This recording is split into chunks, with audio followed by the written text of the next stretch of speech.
السلام عليكم ورحمة الله. كنتمنى كلكم تكونوا بخير وعلى خير وتكونوا بأحوال طيبة، ومرحبا بكم معايا مرة أخرى في فيديو جديد ووصفة جديدة. في الوصفة ديال اليوم غنشارك معكم وصفة اللي كتجي رائعة بزاف. وصفة ديال الكنافة بالعمارة ديال التمر. صراحة خطيرة، اللي جربها غادي يولي مدمن عليها. انا هنا كنت خدمت طلبيه لواحد الزبونه ديالي وقلت نشاركها معكم.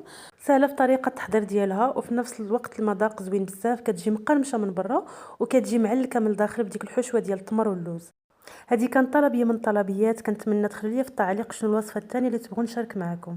فبلا ما نطول عليكم وكملوا الفيديو الاخير ندوزو لكيفيه التحضير. وغادي نبدا باول حاجه اللي هي الحشوه ديال الكنافه. عندي هنايا ربعه ديال اللوز اللي حمرته في الفران. غادي نطحنوه في الهشوار. ما كنطحنوش بزاف، يعني كنخليو دوك الطروفه ديال اللوز باقي باينين، يعني هي كنهرمشوه باش كيجيو باينين في العماره. هنايا غادي نخوي اللوز ديالي في اناء، وغادي نضيف عليه نص كيلو ديال العجينه ديال التمر. انا استعملت هاد النوعيه هادي، خديتها عند اللي كيبيع لوازم ديال الحلوى. صراحه بنينه زوينه هاد النوعيه. كنوضع هاد العجينه ديال التمر على اللوز، وكنضيف معلقه كبيره ديال الزبده تكون من اصل الحيواني، تكون بحراره المطبخ. غنضيف 2 معالق كبار ديال ماء الزهر. غنضيف شويه ديال الملح حسب راس معلقه صغيره، ومعلقه صغيره مسوحه ديال القرفه. صافي غنبدا نخلط هاد المكونات هادي. في الاول العجينه ديال التمر كتكون قاصحه، ولكن غير كتبداو تعجنوها وتخدموها كترطب. صافي كنحاول نخلط هاد المكونات مزيان حتى كيتخلط ليا اللوز مع التمر. كما شفتوا معايا العجينه ديال التمر كتجيب بحال هكا، يعني ما كتجيش كتلصق في اليدين. كنخلي الحشوه ديالي على جنب، وهنا غناخذ كنافه. انا هنا كنافه كانت عندي في المجمد. كنضيف ليها خليط ديال الزبده والزيت، حسب عفوا كاس ونص ديال الزبده والزيت مخلطين. بالنسبه للعبار ديال الكنافه 600 غرام، انا درت 600 غرام في المول ديالي. انا غنوريكم من بعد العبار ديال المول. صافي هنا من بعد ما كنحل كنافه مزيان وكنخلطها مع داك الزبده والزيت، كنجيب الهشوار وكنطحنها باش كترجع ليا بحال العجينه، يعني كتقطع كتولي صغيره وكترجع بحال العجينه. كما شفتوا معايا راه كتبدا تطحن حتى كتجمع شويه بحال العجينه. صافي هنايا غادي ناخذ المول ديالي. بالنسبه للمول القطر ديالو 32 سنتيمتر، عندي مول مربع. كنخوي فيه داك الخليط ديال الكنافه. بالنسبه للمول راه دهنته بالزبده والزيت بداك الخليط. صافي وكنعاود نضيف، غادي نعاود نطحن كنافه اخرى باش نزيدها، يعني كتشوفوا نتوما حساب على حساب المول ديالكم، يعني كطحنوا كنافه وتزيدوها حتى كتعمروا المول ديالكم. كيما شفتوا معايا غنزيد باقي كنافه. صافي وهنا غنبدا نسرحها ونقادها في المول. فهاد الاثناء ملي كتبان لكم راه كنافه سدات لكم، يعني غطات لكم المول كامل، صافي راه ما كتزيدوش كنافه.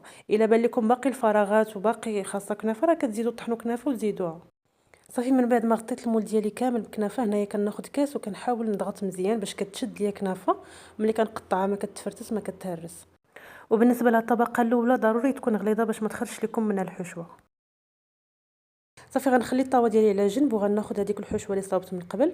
هنايا كنديرها وسط 2 بلاستيكات غذائيين، وغادي نبدا نسرح الحشوه ديالي. حيتاش هي كتكون شويه قاصحه، ضروري ديروها الطريقه. الا درتوها ديريكت في المول وبديتو كتسرحوا بيديكم، غادي ديك الطبقه ديال الكنافه اللي درتو في الاول غادي تبدا تهز لكم وتخسر. يعني ضروري تسرحوا الحشوه بوحدها وسط هكا بلاستيك غذائي اولا ورق الطهي، وعاد من بعد ديروا على ديك الطبقه ديال الكنافه. هنا غنحاول نقاد دوك الجناب باش كيجيني على شكل مربع، ما يجوش الجناب خارجين. وبالنسبه للعبر راه كتاخذوه بالمول، كتشدوا الطاوه ديالكم توضعوها شويه فوق الحشوه باش كتشوفوا العبر واش هو هذاك، ولا تزيدوا مازال تسرحوا شويه. بالنسبه لي انا في هذا المول ديال 32 سنتيمتر درت كامل الحشوه اللي عندي، يعني نص كيلو ديال التمر كامل درتها، ما شاط ليا منها والو. الا كان عندكم مول صغير راه كديروا الحشوه قل من هكا، لان الطبقه ديال التمر خصها تجي ما تجيش غليظه بزاف، تجي غليظه غير شويه. صافي هنا كيما شفتوا معايا كنحاول نقاد الجناب. راه البلاستيكه اللي كنت مفرشه لتحت حطيتها على شكل مربع باش الحشوه كتشد ليا الفورمه ديال هذيك البلاستيكه. صافي وغنعاود ندورها ونحيد ديك البلاستيكه الفوقانيه ونحل هذيك اللي طويت. صافي وكنوضعها هكا على الطاوه من الفوق. انا هاد اللقطه لقيتها ما تصوراتش ليا عفوا. فاش هزيتها وحطيتها في الطبل لقيت راسي ما صورتش. يعني كما قلت لكم كتهزوها بالبلاستيكه وكتحطوها على الطاوه بهذا الشكل هذا. كتحاولوا تقادوها مزيان وتجيبوها في نيفو يكون واحد، يعني ما يجيش شي طالع شي هابط. صافي وكتحيدوا البلاستيك اللي من الفوق. هنايا غادي نعاود نطحن الكميه اللي بقات لي ديال الكنافه، هي اللي غندير الطبقه من الفوق على الحشوه ديال التمر.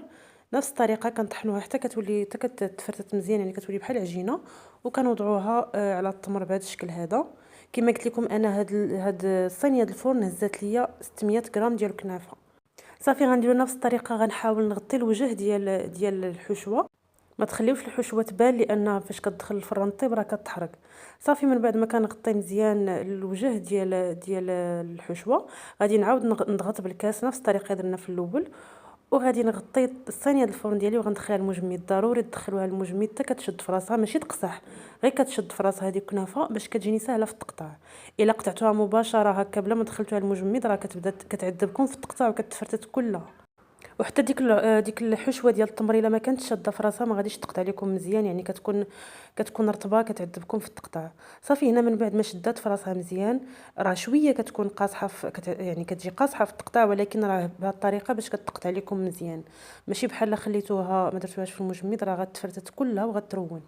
صافي هنا نقطع كنافه ديالي على شكل مربعات، نتوما كتقطعوا على حسب الحجم اللي بغيتو. هنايا في البلايص اللي كتبان لكم كنافه تهزات شويه راه كتعاودوا تضغطوها هكا بيديكم، ما كيوقع لها حتى حاجه. غندور باش نقطع الجهه الاخرى. صافي في هذه الاثناء كنكون مسخنه الفران على 160 درجه. كنافه كنطيبها على نار اللي كتكون متوسطه، ويعني 160 درجه باش كطيب على خاطرها، ما تجهدوش ليها العافيه، حيت الا طابت من على برا كتبقى من الداخل باقا خضره. يعني ضروري تخليوها طيب على خاطرها باش كطيب لكم من الداخل ومن برا. هنايا كيما شفتوا معايا من بعد ما قطعت كيما قلت لكم، الا تهزات لكم كنافه عاودوا قادوها. صافي وغندخلها مباشره للفران. بالنسبه للفران ديال الذره كنشعل الفرفاره كندير الفوق والتحت، وبالنسبه للفران الغاز غتشعلوا الفوق والتحت، ولكن يكون ناقص مزيان، يعني يكون بحال الشمع. وبالنسبه للمده ديال الطهي راه كتاخذ ما بين 40 حتى 45 دقيقه على حسب الفرن ديالكم. هذا هو الشكل ديال الكنافه ديالي من بعد ما طابت. مباشره من بعد ما كنخرجها من الفران كنسقيها بالعسل. كدير واحد الكميه اللي كتكون زعما كثيره ديال العسل باش كتجي معلكه. وكما قلت لكم كنديروا العسل وهي باقه سخونه باش كتشرب داك العسل مزيان. صافي من بعد غادي ندوز باش نزينها. هنايا انا خديت اللوز كوم كنصي حمرته شويه في الفران وكنزوقها بهذا الشكل هذا. بالاحسن ديروا ليها اللوز وهي باقي فيها العسل، يعني باقي ما شرباتو مزيان باش كيتشد عليها العسل، عفوا باش كيتشد عليها اللوز. صافي من بعد ما غنزوقها نخليها حتى كتبرد تماما. عاد ممكن تهزوها الا هزيتوها هي باقا سخونه غتفرتت لكم، يعني خليوها حتى كتبرد وكتبرد الحشوه مزيان. عاد غادي تقدروا تهزوها. صافي هذا هو الشكل النهائي ديال الكنافه ديالنا ديال التمر. الصراحه راه كتجي لذيذه بزاف. انا صراحه ماشي من المعجبين ديال التمر. الحلوه ديال التمر ما كتعجبنيش بتاتا، ولكن هذه عجباتني حمقاتني، عطي فيها واحد المذاق زوين بزاف. وكما شفتوا معايا حتى الشكل ديالها راه كيجي زوين. كتجي من برا راه كتجي كنافه مقرمشه، ومن الداخل كتجي داك الحشوه معلكه. الصراحه راه غادي تعجبكم وكما شفتوا معايا راه سهله في طريقه التحضير ديالها، وكتعطي كميه كثيره. هذا هو الشكل النهائي ديال الكنافه ديالنا بالتمر. هنا غادي نوضعها في البواطه اللي غنعطي للكليانه ديالي. صافي كنفرش هذوك الكويقطات من التحت وكنصطفها بهذا الشكل هذا. وصلنا للخر ديال الفيديو. كنتمنى تعجبكم الوصفه ديال اليوم، كنتمنى تجربوا هاد الكنافه. انا متاكده الا جربتوها غتولوا مدمنين عليها، بالاخص الناس اللي كتعجبهم الحلوه ديال التمر. الصراحه راه كتجي رائعه بزاف. وبالنسبه للطريقه ديال الحفظ ديالها راه كديروها في بواطه اللي كتسد مزيان، وكديروها في المجمد. نهار كتبغيوها كتخرجوا منها البياسات اللي بغيتو، كتخليوهم تقريبا واحد نص ساعه كتطلق شويه ديك الحشوه ديال التمر، وكتاكلوهم بالصحه والراحه. انا هنا غنخليكم باش تسمعوا القرمشه ديال الكنافه كيفاش كتجي.